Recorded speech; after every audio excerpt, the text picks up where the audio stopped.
कैसी हो मेरी प्रिय बच्ची? ऐसा लगता है जैसे तुम मायूसी की चादर ओढ़े मुस्कुराने का प्रयास कर रहे हो। मैं सही कह रहा हूं ना? तुम इतने चिंतित आखिर क्यों हो रहे हो?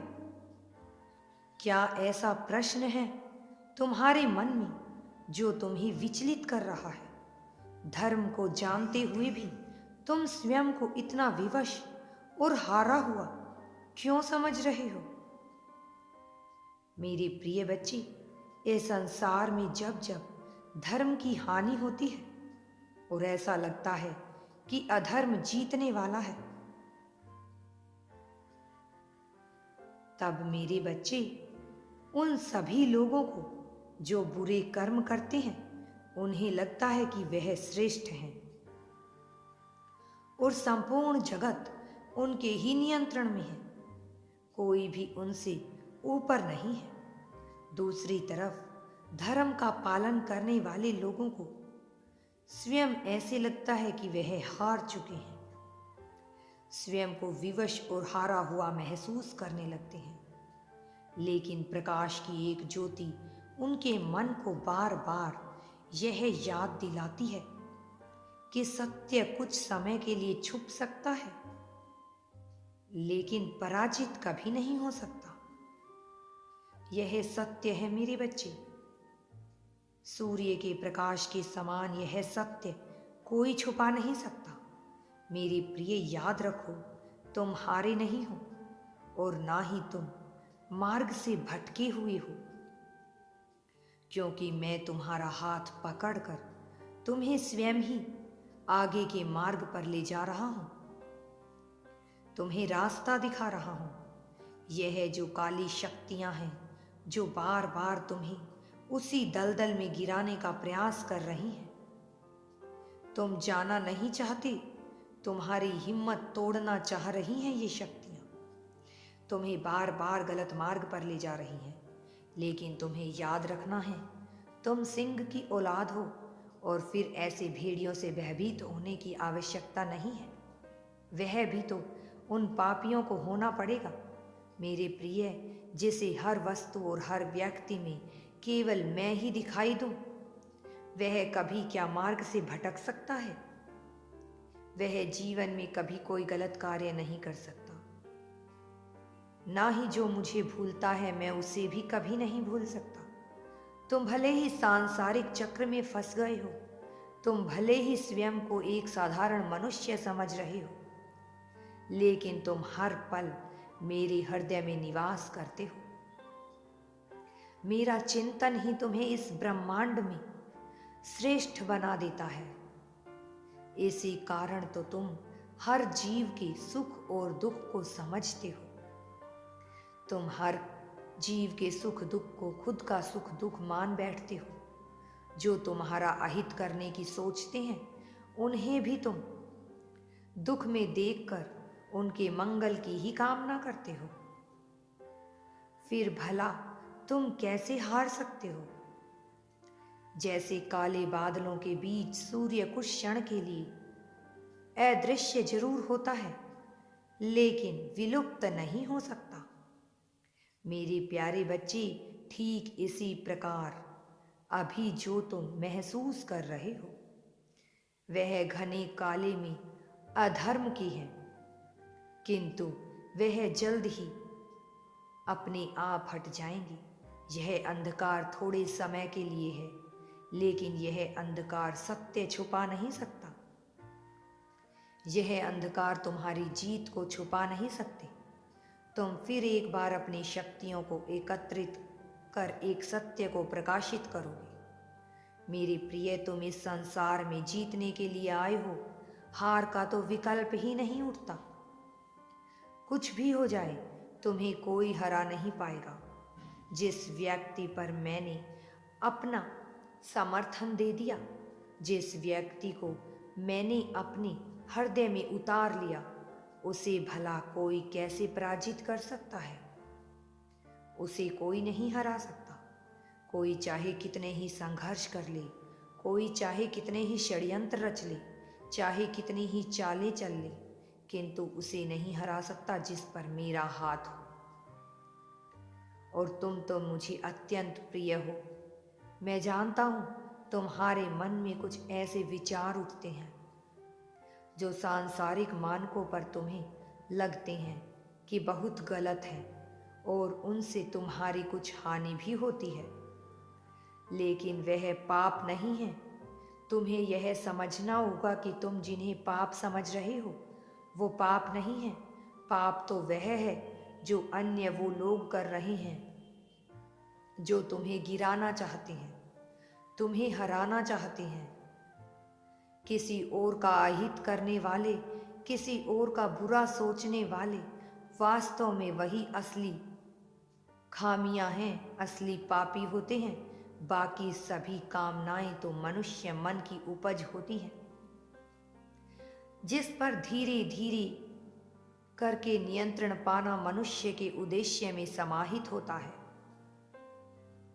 तुम उस नियंत्रण की तरफ बढ़ रहे हो, किंतु तुम्हें दृढ़ संकल्प करना होगा कि तुम अपने आप किसी भी परिस्थिति में नहीं खोओगे। चाहे बात क्रोध की हो, चाहे काम की हो, चाहे लोभ की हो, चाहे मोह या ईर्ष्या की हो, तुम्हें अपना नियंत्रण नहीं खोना है। तुम्हें यह नहीं मानना है कि कोई तुम्हारे साथ बुरा कर रहा है। तुम्हें इस भावना के ऊपर उठकर यह सोचना है कि संपूर्ण संसार एक समान है। संपूर्ण संसार तुम्हारे भले के लिए ही रचाया गया है। मेरे प्रिय, इस संसार में बहुत से जीव हैं, बहुत से मनुष्य हैं। उनमें कुछ मुझे अत्यंत प्रिय हैं और तुम उनमें से ही एक हो मेरी बच्ची। इसलिए मैं तुम्हें किसी तकलीफ में देखना नहीं चाहता। मैं नहीं चाहता कि किसी मनुष्य के वशीभूत होकर तुम गलत कर्म कर बैठो, गलत मार्ग पर चल जाओ। मैं तुम्हें गलत कर्म से ऊपर उठाना चाहता हूँ। मैं तुम्हारे पाप कर्मों को सुधार कर उन्हें नष्ट करना चाहता हूँ। मेरी संतान हो तुम। मैं चाहता हूँ कि तुम इस बात को समझो कि तुम क्यों अमूल्य हो और वास्तव में तुम्हारा क्या मूल्य है। मैंने तुम्हारा मूल्यांकन किया है, तुम्हारी गतिविधियों को बहुत करीब से जाना है, परखा है, तुम्हारी भावनाओं को समझा है। मुझे यह ज्ञात है कि तुम केवल सबका भला ही सोचते हो। अपने परिजनों का, परिवार का, अपने रिश्तेदारों का, तुम सबको प्रगति करते हुए देखना चाहते हो। यह अलग बात है कि कोई तुम्हारी भावना समझ नहीं पाता। कोई नहीं जान पाता कि तुम्हारे मन में उनके लिए कितना प्रेम है। उल्टा वह तुम्हें धमकी भी देते हैं, अहंकारी घमंडी समझ बैठते हैं, जबकि तुम्हारे भीतर घमंड नहीं है। जो अहंकार व्याप्त है वह मनुष्य जीवन की भेंट है। उसे धीरे धीरे तुम समाप्त कर रहे हो।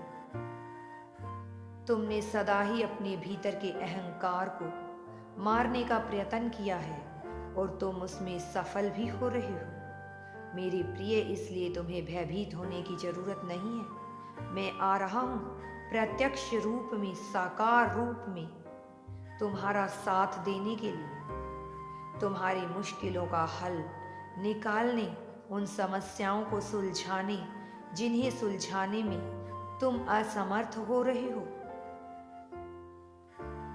मैं तुम्हें वह सारी ताकत प्रदान करूंगा और सारी शक्ति प्रदान करूंगा जिससे तुम्हारा इस जगत में कल्याण हो, जिससे तुम जीत को महसूस कर पाओ। मेरे प्रिय, तुम संसार में जीतने के लिए आए हो। तुम इस संसार में उद्धार करने के लिए आए हो। तुम्हारा अलग ही अस्तित्व है। तुम्हारा कार्य लोगों को भलाई है और यही तुम्हारी चाहत भी है।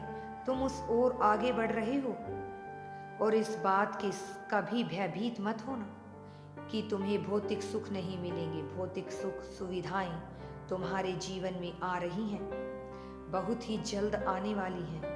इतनी सहजता आएगी कि तुम सोच भी नहीं सकते।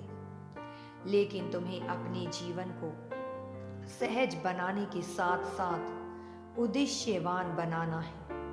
अपने उद्देश्य को नहीं भूलना है तुम्हें। मेरे प्रिय बच्चे, उन लोगों को सदा याद रखना जो तुमसे सच्चे हृदय से प्रेम करते हैं। कई बार तुम क्रोध में उनसे अनुचित व्यवहार कर बैठते हो। मेरे प्रिय, तुम्हें कई बार माफी मांग लेनी चाहिए, क्योंकि ऐसा करने से तुम अपने पाप कर्म नष्ट करते हो। अपने प्रियजनों को प्रेम देना तुम्हारा उद्देश्य है और यही तुम्हारा चाहत भी है, यही कर्तव्य भी है। इस उद्देश्य को कभी फीका मत पड़ने देना। मेरी शक्तियां सदैव तुम्हारे साथ समर्थन करने लगी हुई है। बहुत से फरिश्ते तुम्हारे पास आ पहुंचे हैं तुम्हारी सहायता करने के लिए। मेरा आशीर्वाद सदैव तुम्हारे साथ है। सदा खुश रहो, सदा सुखी रहो। अगर तुम यूनिवर्स पर विश्वास करते हो तो कमेंट में धन्यवाद यूनिवर्स लिखकर चैनल को सब्सक्राइब करो। तुम्हारा कल्याण होगा मेरे बच्चे। जीत की स्वर्णिम बेला आ गई है। अब तुम्हें जीत अवश्य ही मिलेगी। तुम्हारा जीवन खुशियों से भर जाएगा। जो तुम चाहते हो वह तुम्हारे कदमों में होगा। मेरे बच्चे, जीवन को सुखी बनाने के लिए सदैव आगे बढ़ते रहना, अपने कर्म करते रहना। जो संदेश मैं तुम्हारे लिए भेजता हूँ उसे ध्यान पूर्वक सुनना।